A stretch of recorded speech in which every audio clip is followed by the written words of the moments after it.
I'm sorry, you can start. Yeah, thank you. Okay, thank you so much for inviting me for this meeting. And I'm Ezekiel, the director of our Father's Cleft in Nuba Mountains, and located specifically in Kauda.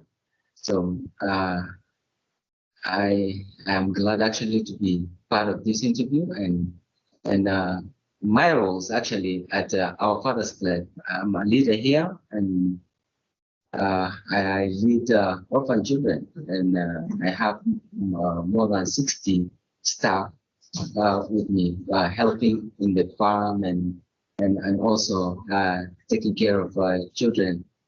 Yeah, I lead actually in a very tough and terrible zone area of war, and yeah, but I'm glad to be among my people and the children, to be working, meeting the children and to help them in this very difficult time.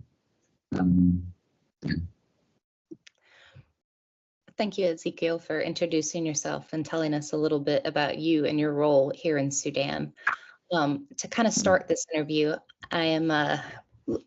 let me ask you this first question. Could you tell us a bit about what is going on in your village? Like, what is the conflict? Who's involved? And why is it happening? Yeah, thank you so much. Sudan actually has been in many wars and non-stop wars, and it is like a routine wars that are happening, and it's a political war. Political civil war that has never been stopped since we were very young, and this is where we got it. And maybe my parents both they were born in war, and if we talk about the current war, it's actually started by two generals, that is Himeti and Burhan in Sudan, although they were together in the same system. And 2019, when the transition happened, they were together, and later on they defected. I mean, they broke from each other in 2023. This is why actually the war erupted in Sudan as a whole. So people were divided. Both army, whatever called Sudan Revolution Front, and then also the South as Sudan Army Forces. So they chopped into two, in which actually South the other party called the party called the Islamists. Most of the South, they are Islamists, and actually the main agenda of that is the changing of the ruling system to the civil, instead of military governance to the civil. And when they failed to do that, this is where actually the war started in Sudan. So many people actually got affected, and they fled from Sudan, and many others were killed. And even today, others can't find their own people in this war.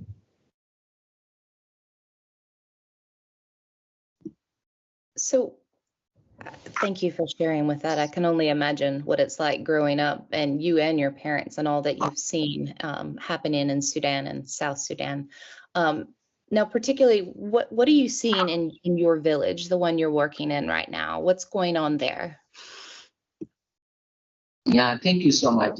When the war actually broke out in Sudan, many people actually fled everywhere. The children, women, and other men actually ran away from Khartoum because of aerial bombardment. So many people in Sudan actually shifted to many different villages, or different villages or other states. And the most state that most of the people fled in is the eastern side of Sudan. This is the current capital of Sudan, since Khartoum is not safe at the moment. And again, others ran to various states and neighboring countries like Ethiopia, and others actually came to Nuba Mountains, where I am at the moment. And this is actually where we had many people, especially the women who ran away with their kids, who ran away to save their lives and the life of the children, leaving everything, nothing. Most of their houses were demolished. Everything was burned down, and so they ran to the safe side. This is Kauda and some other counties around Kauda, the villages around Kauda. So they actually came for safety. So, and they are now staying in form of camps. Others actually joined their families. And many others, they could not get their families, especially those who have died on the way to Ethiopia, like crossing from Al-Gadari, that is the state. Most of them died. I have witnessed two of my relatives passed away on the way.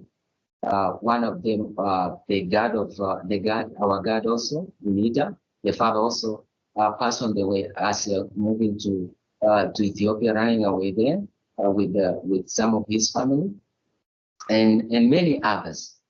Some of them actually came to Kauda for their families, and others to Amdorian, and we have the Western Jebel and Togo, actually the way near to Jau or to South Sudan, and they now situated there, and others are with their families. And that one actually, as we talk now, we have some few children whom we adopt, those who ran from Khartoum. We managed to get some few, although we could not get most of the children who actually, who got affected in Sudan. But we managed to get some few at our school, at our father's school.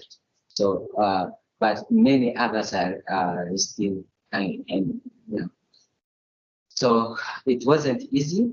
It is a serious war, and it has affected the lives of our people, especially the people who are really got affected in Sudan by aerial bombardment as they're fighting the town war, which is more even difficult than being in the bush. Maybe you can hide maybe behind a tree, but today it is really serious, and it has affected them. That created actually trauma in the children and the women who have come. As they talk, you may feel it that these people are not you, and the mind is not in the place because of what they have seen. I could only imagine what you've seen and what they've seen. It's been heartbreaking, at least to watch from afar. So I can only imagine what it's like living through it. Thank you for sharing that with us. The next question we'd like to hear from you is, what was it like growing up in Sudan? Can you maybe share some lived experiences or anything you're comfortable sharing just about growing up in Sudan? Yeah, thank you so much. Yeah, in fact, right from the beginning of the war, the general, the militia guy, called Janjaweed, from the beginning, actually is a Janjaweed, who had been fighting in Darfur. He's being actually armed, well armed, and the reason behind of engaging the guy into the system of Sudan, in the army of Sudan, which is to get rid of all other states, like the other movements, like the SPLA, and also the movements in Darfur. So al-Bashir used him actually to accomplish for him the work. That's why when he was well armed, and when he defected from the current military council governance, and he became alone, he actually broke out with all the arms. So he was advancing, and even last month he was actually taking 70, more than 80. He was actually announcing more than 80. But initially, we can tell the reality. He advanced actually 75%, most of the areas or other states in Sudan was dominated by them.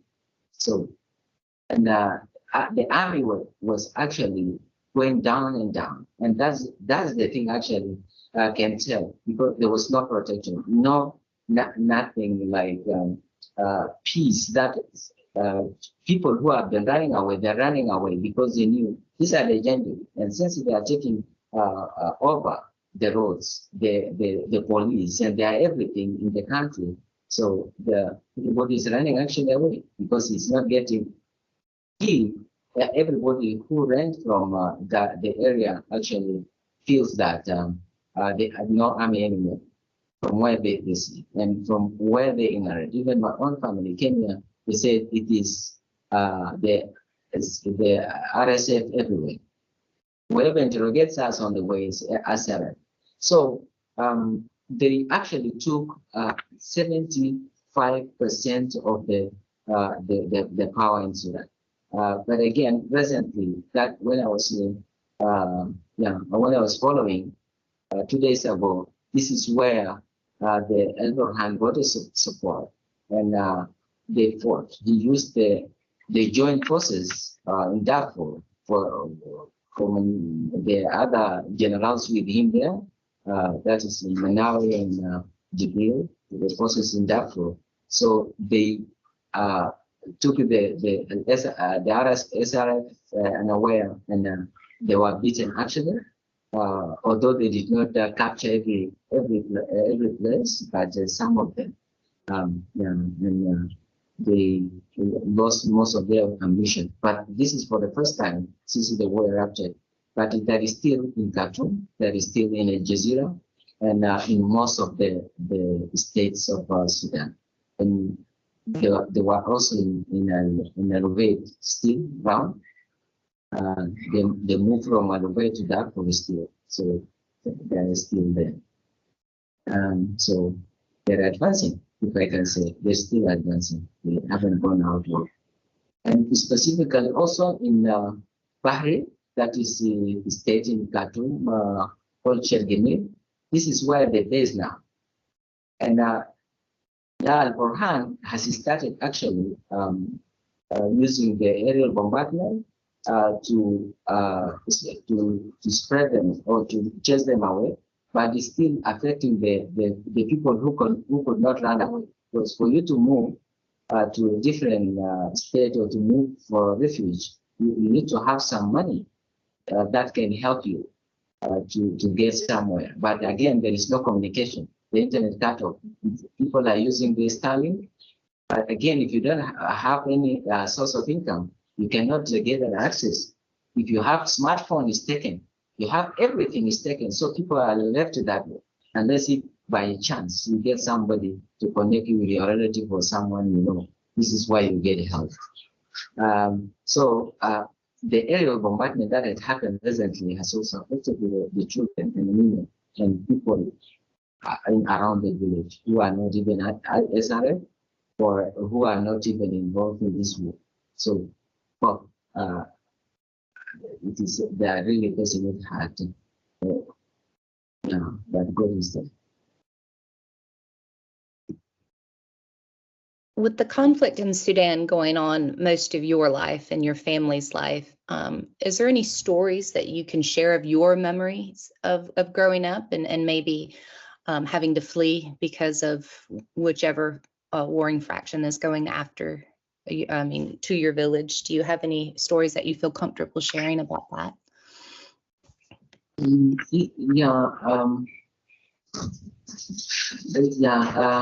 The conflict actually, war is not an easy thing. We have an experience of war since 2011 when South Sudan separated from Sudan, and we have seen how the Khartoum government was trying to destroy everybody. Doesn't need people. The government of Sudan, it's not after people. It's not all about rebellion or maybe any other. People have intention, different intentions. And that the same thing actually affected our own people in Sudan.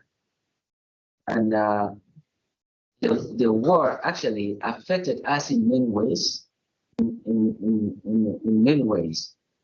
One of them actually has destroyed everything that being done in Sudan, and it has caused people to become hopeless, and they don't see there is Sudan anymore.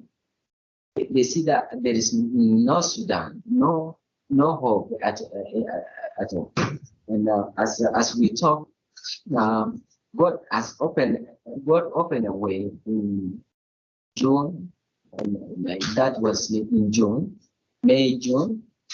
Just there was a small space that and the other organization like Café, they used actually to transport the people when the small ceasefire was done, and then between the SRF and the government, and that people used an opportunity to use some buses to the areas, the liberated areas of Espelen.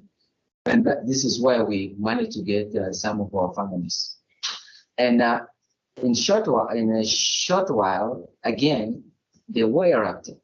And those who actually ran away from Khartoum to Al Jazeera, they have been brought again by the same militia guy, general.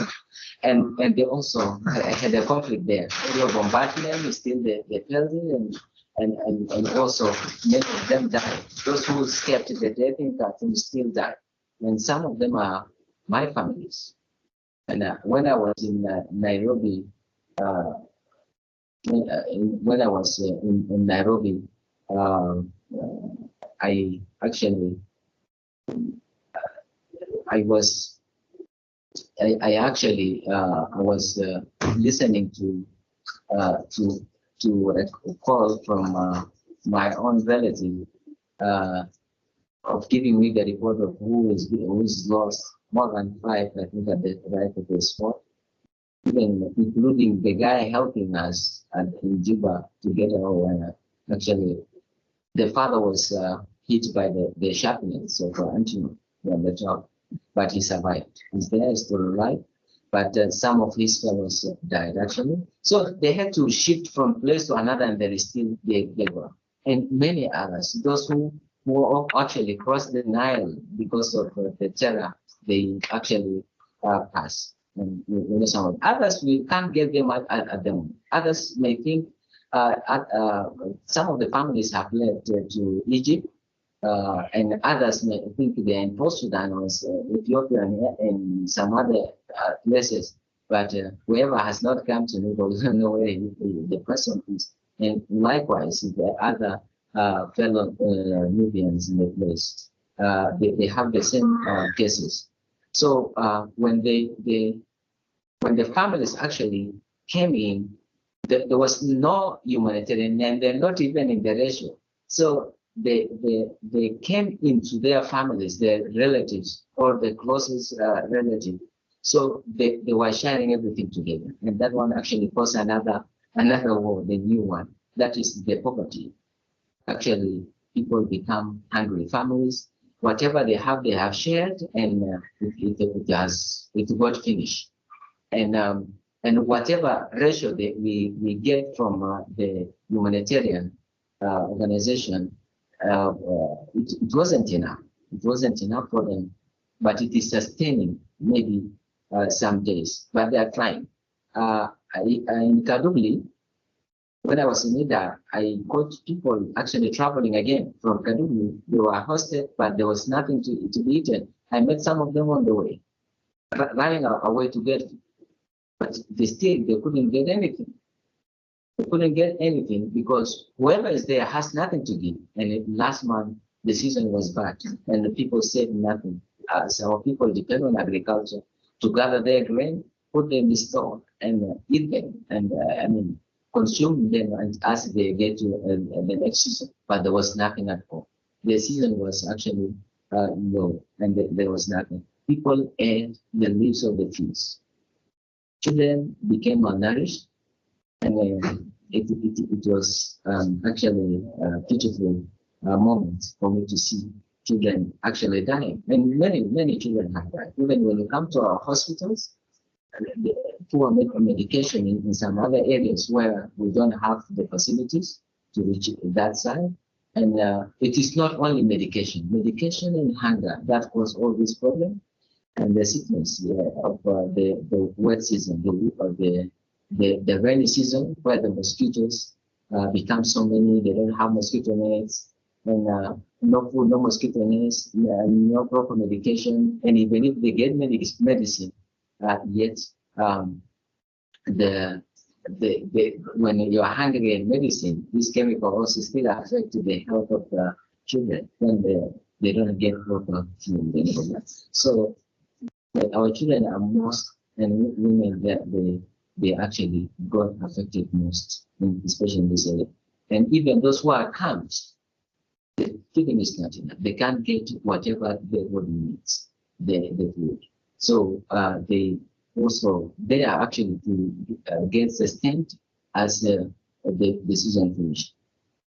So even I have my own family. I was hosting actually more than 8 families, or my own sisters with the kids that they fled. They got allied somewhere near when they got by the buses, and I was hosting more than 8 families in my house.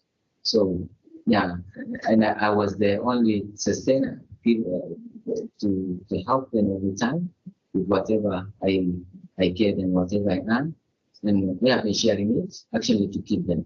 As I encourage them actually to do a bit of agriculture, so that you have also something to help their children or to save for next time, actually. And even other fellows that are doing the same thing, and this is how we are helping them to actually get out of this season. Thank you for doing that, and thank you for everyone that is able to take others in that are fleeing, that need safety and some food. Are you guys finding that you have enough food in your village to help some of these people, or is it lacking like it is in other areas? Or I mean, are y'all getting the aid or the food you need in your area? Yeah, food. Actually, there was scarcity of food since 2023 harvest was low, very bad, and because of shortage of rain, and that's why. And even in 23, when the war broke out, we couldn't save enough. Even you can't get food in the market. The cross markets were closed because of the conflict that erupted nearby in some other areas. Like the areas I mentioned in Kadugli, there was intensive war between the SAF and the guys who broke out, and the SAF and the SRF, and also in the northern side of Nuba Mountains, there was an intensive war because the SAF went to actually expel the other forces of SRF, and that one actually couldn't allow the market. We have cross markets where we used to get food from Abubai, from Khartoum. That is illegal markets, but still we get food to our side. And those areas were all closed due to the intensive war everywhere, the war. And that one actually affected us, and there was a scarcity of food plus the shortage of rain. We couldn't save enough locally. No grain, nothing, and we depend on South Sudan. In which South Sudan also wasn't easy to save enough for us to get from South Sudan. So and the population has added, and the UN guys in Ida actually shifted from Ida to Ajwang and the ratio wasn't enough.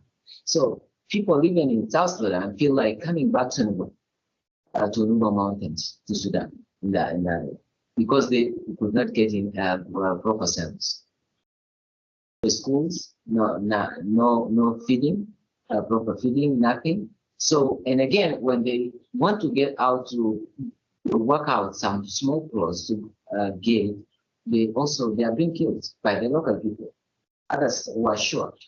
You go and plant your crops, and as you go to when it is the time for harvest, you go there and you are being killed. So they actually demoralize the spirit and the make the life of people difficult at the camp. So many others decide to also join the refugees who have come to Nuba, and so they are now in many refugee camps. But again, they came in wrong hours whereby they could not do anything when people have planted. But those who came early and they have clothes, they are now doing something. And they are trying with agriculture, although the land also is a big issue. And you know the issue of the land becomes an issue. And if you go further also, you will get the Arab nomads still, and they cause trouble. You plant it, they get their cows in and eat, and you touch them again, they kill the civilians in the bush. So it becomes difficult for this, and that's why they stay in one place, waiting for the relief every time, even in this scenario. So, and the relief actually, it is not enough. It is only SP who's giving out. The UN came recently, but WFP, I mean, but in Kalubi, they gave them the first ration. That was some months ago. But again, as I moved in, I slept over in Tabanya, and I was asking some of the people saying the food wasn't enough. We're about to run again away maybe to South Sudan. No work to be done so that they can earn also to sustain their lives. So all in all, the scarcity of food actually affected us seriously in this year. Last year, problem of harvest, actually we could not save enough, and also the population that happened, it has grown big. So whatever we have in the market, even the price went like doubling or tripling. And if you don't have money, people everywhere, people are dependent. They depend on each other. So, and that's why the life is not moving smoothly. Everybody is crying, whether you have or you don't have, it is the same. Everybody is like being affected by this war.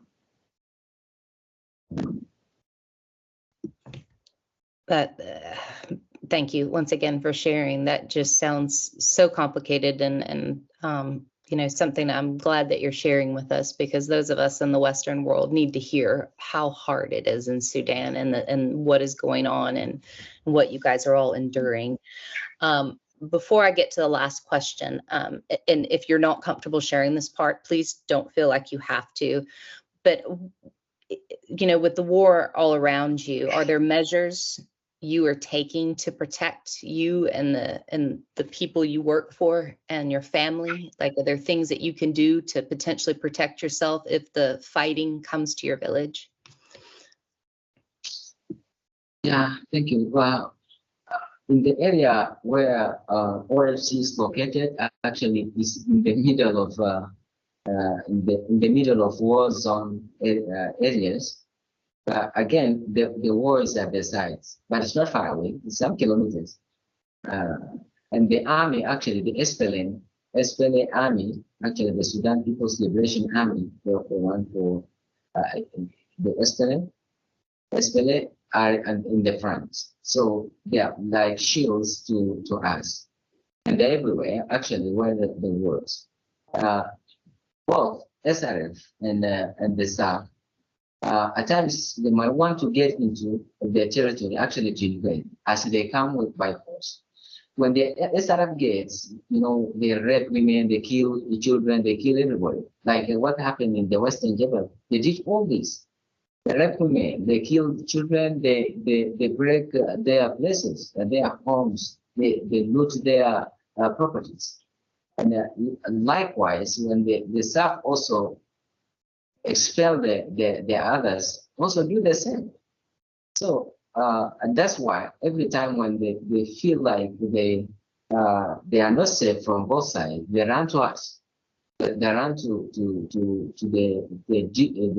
they enter the liberated areas, whereby the conflict is a little bit far, at least to relax, and maybe to get another way of helping themselves. Or maybe they may get other organization or any other people to support them. Otherwise, they will die there in the front. Or yeah, because it's bullets everywhere, shooting everywhere. You cannot stay there. So, and again, no schools, no markets, nothing. So the only place they come to it is our sites, where we are, and which is protected actually because the army is here, the army within, and the army are also outside working as shields, right from Jao and go to Kadugli and going close to the site of Olobey, that is far north. There are many forces of SPLA that are actually working as shields in the other side. They can't allow both sides to get into the territory where these people flee to. And the worst thing that happens again, yes, you're protecting people, but to get the military and reach them, it becomes difficult, and they have nothing in their hands actually to do. And that's why they depend on organizations that are within to mobilize and maybe to get them in some emergencies like medicine, get some other humanitarian help for such people. But those who actually get access to Kauda or to get to some other countries that are safe, this is why actually some people get the other organizations who are already working on the ground with the partners. They get down there and get the return. And also they help them when they can, and with whatever they have. It is just an emergency. And giving medicine, although there's some of the stuff that they don't have. But the major thing is food to actually sustain these people. And actually becomes difficult. Even if you have money, it becomes tough to buy food for them. The UN, the Norwegian Church Council or Refugee Council, actually they came recently and they tried to help with food, but they could not get anything. Whatever it was in the market was bought and it was over. And everybody who was in the place again suffered. So they could not get anything from some other area. Except SP actually have a ration, which is actually put there for the people who are already in the system. But again, the emergency is more than the people who are actually budgeted. So that one actually has changed actually everything. So the area of the conflict, some of them are protected, and sometimes people take a look and they make destruction. They kill people, slaughter people. They do all this terrible stuff. They do things that you cannot imagine. That is inhuman. And people are surviving that way. Hunger, killing, and expelling people from their own places and all that. So people are living very, very miserable life. As you talk now, it is not easy. It's not easy. You only trust God. I can't even imagine. It sounds like you guys are doing, or the SPLA and the villages are doing what they can to protect you, which is wonderful. What can be done on an international level? How can we end this war? How can we as an international community help Sudan and help the people of Sudan end this war and bring about peace that has been needed for a long time?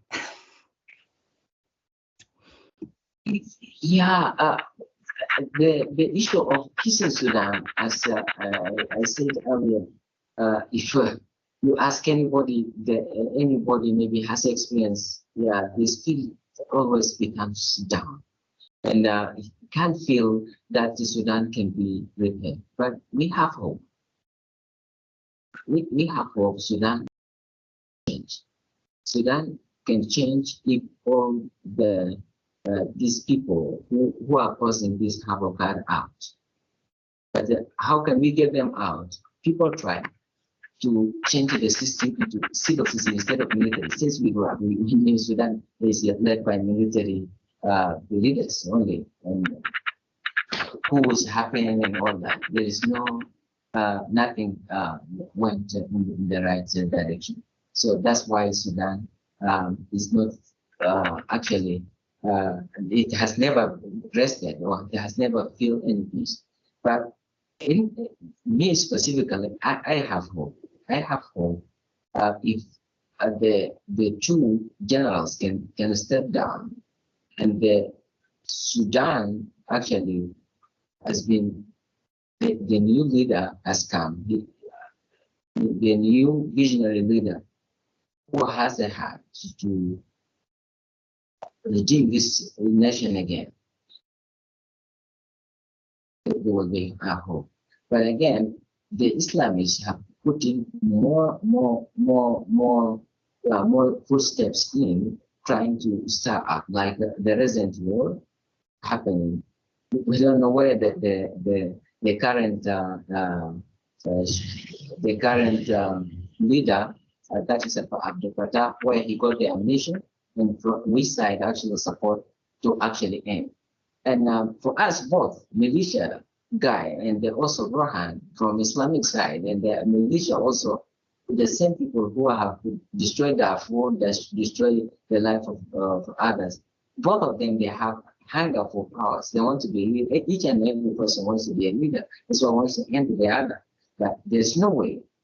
One or both need to end, and new leader need to be to come so that he can change Sudan and to restore Sudan. Although he cannot still, there is no guarantee for those who have fled to feel like they want to come back because they feel like there's no hope. But I see there is hope. There is hope, and the system of Sudan need to change. It's not about a leader, but the system of governance of the one governing Sudan. If it doesn't change, the war will never change. The war will remain the same. Even if you get the new leader, you get everything, and nothing changed. The system, it is built on the ideology. That ideology actually needs to change, and that is the major thing, and that's why SPLA is fighting for that, to say we change the root cause of the problem that is need to be addressed. The root cause problem of Sudan. If it's not addressed, there is no peace. It is the same. The war can stop, yet we have the movements outside. We have other movement outside. We have the Darfur movement of the Abdulwahid. We have Abdulaziz al-Hidu movement, and we have some others outside there, like the eastern side of that is Eastern Party. It's called the Eastern Side Party. That is for Hadendo. It is still out there, and even if the two generals, the problem of Sudan is not addressed, the same thing, it will still not end unless the system is changed. This is what I can figure out. What type of system do you think would work better in Sudan? What kind of government system or leadership system do you think would work best? And this is off script, so if you don't know, we just need something better. That's okay too.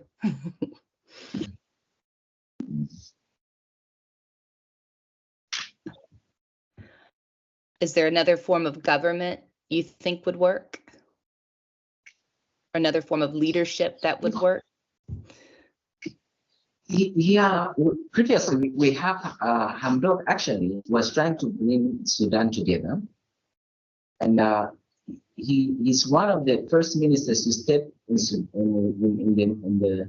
Kauda, actually to meet people here who have been away for many years, and trying to bring the heads together and for the people of Sudan to end the war in Sudan.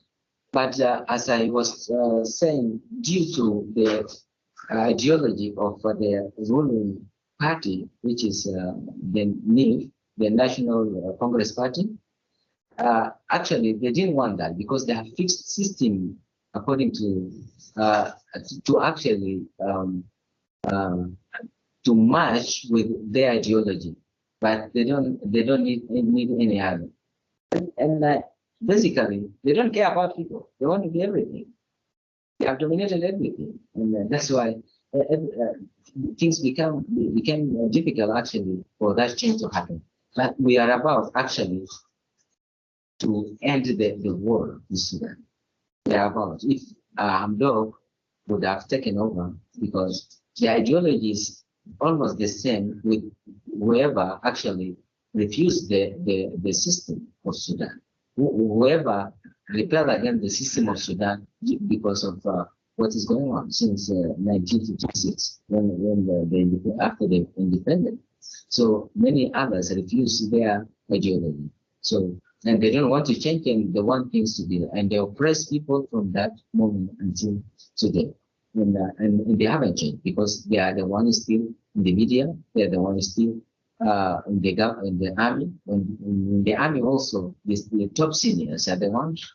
And in every institution of the government of the country, they are the ones. So they did all the system. They systemized everything according to them. And that's why it became difficult until the destruction happened. And the same people they brought up, these are the same people who have caused the chaos. They wanted to use to accomplish for them certain mission, and they turn against them. So the only government that we will see is the civil government that can bring people together. Like the person of Hamdo, and because they are the closest people who want to bring people together in Sudan. They have the same ideology of Eskom, the same ideology of United.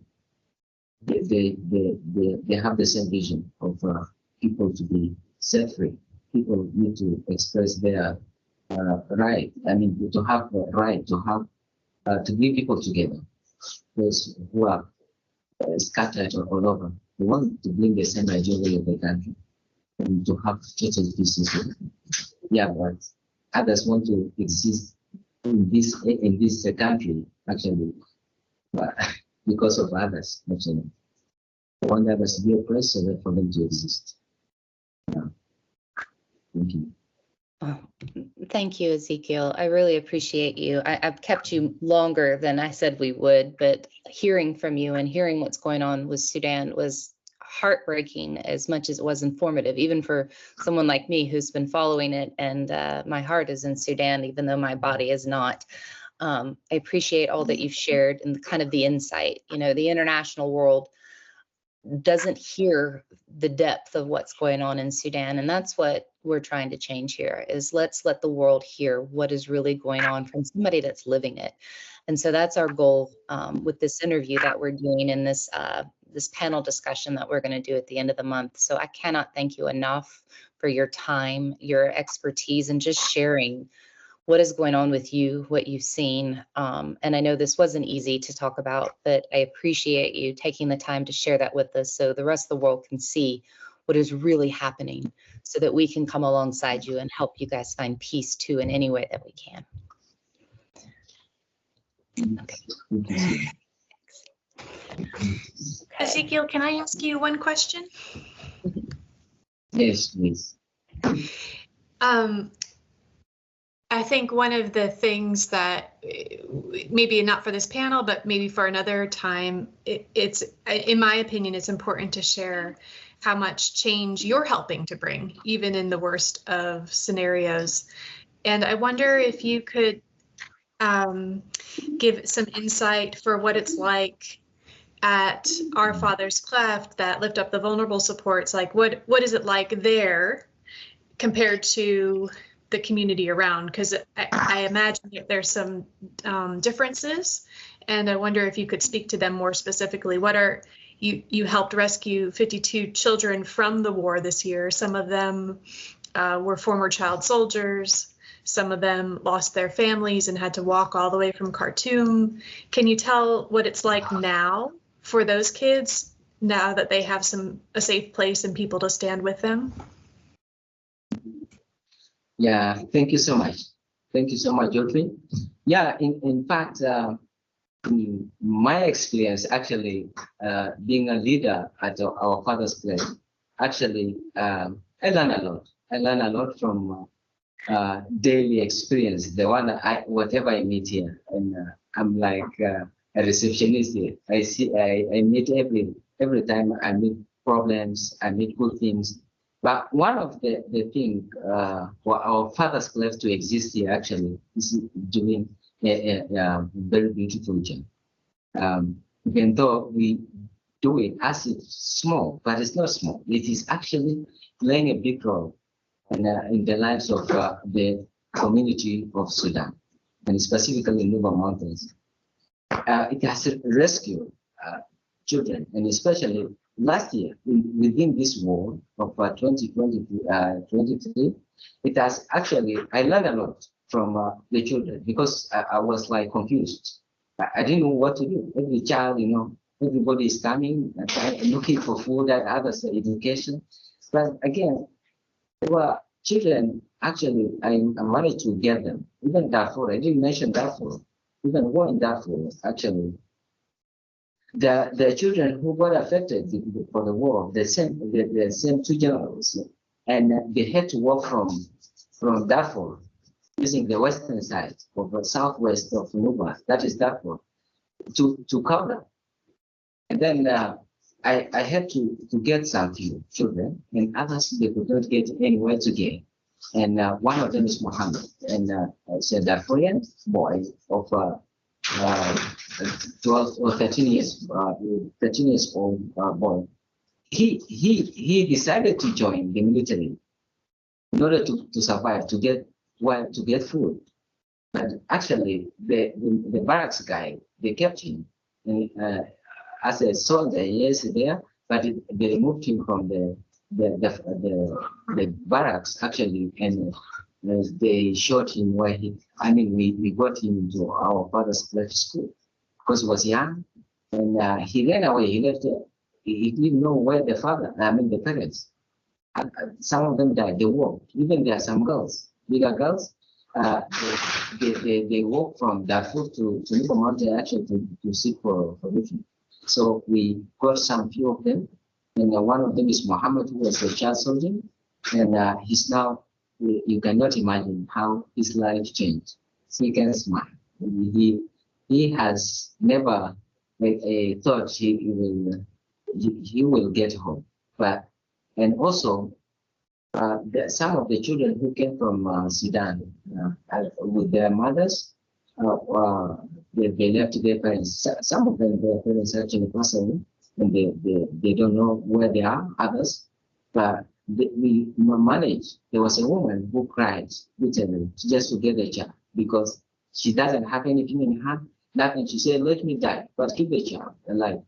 And that's where we brought for us the child with us, and we recruited the child with us. He's now doing very well, eating, is healthy, and is very happy. Likewise, in some other areas where there's conflict, also we had to get generally more like 52 children. Although we also faced some challenges of maybe getting more, but we didn't have enough space actually to accommodate all of them. But we tried our best actually to rescue last year 52. All in all, that actually gave me a big hope when I see children actually changing. See children to see the glimpse of smiles in them. That actually bring up my spirit, and seeing that, and actually to give glory to God, and to appreciate many people who actually care for us, care for people of Nuba, care for our sufferings, and they want to see change, and the real change we have seen them. We have seen the change, and we have that hope. That's why I say I have hope that through these change makers, Sudan will change. Whoever we rescue will be the change makers, and this is my hope. If we build in these people, build the spirit of peace, love, and all this, they will be change makers. And this is what I speak from deep down of my heart.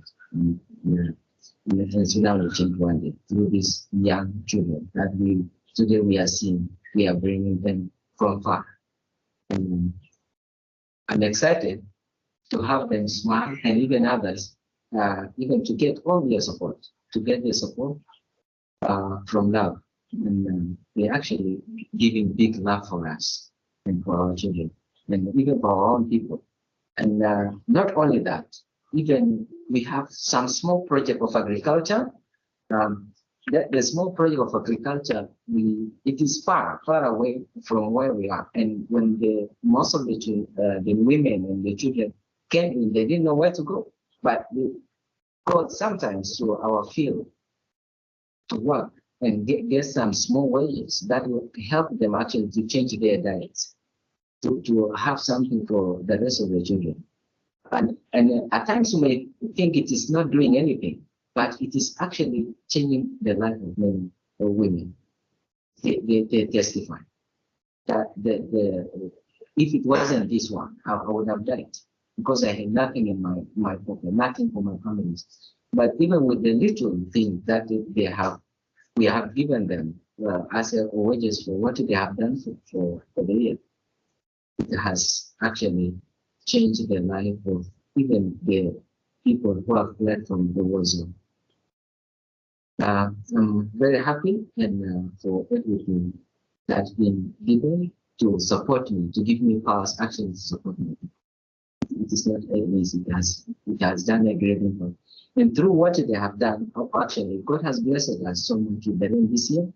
And we'll hear good news of what we will harvest this year. And I'm excited. Thank you. I think your perspective on both the disparity and the hope is really probably a strange thing for all of us to handle, and even you. Like there's so much good that you're bringing into this world, and then the kids are bringing into this world, and the disparity of all of that happening in the midst of war. But both can be true. Both can be true, that there are moments where God is using change makers like you and your team to change the world, literally change the world for these kids. And what a blessing you are to them. What a gift. Yes, So Ezekiel. thank you. Thank you. Thank you for all that you're doing, for the families that you're working, the children that you're working with, and just sharing your story with the world, because they needed to hear the good and the bad, but just to hear from your perspective. I really appreciate your time today. Yeah.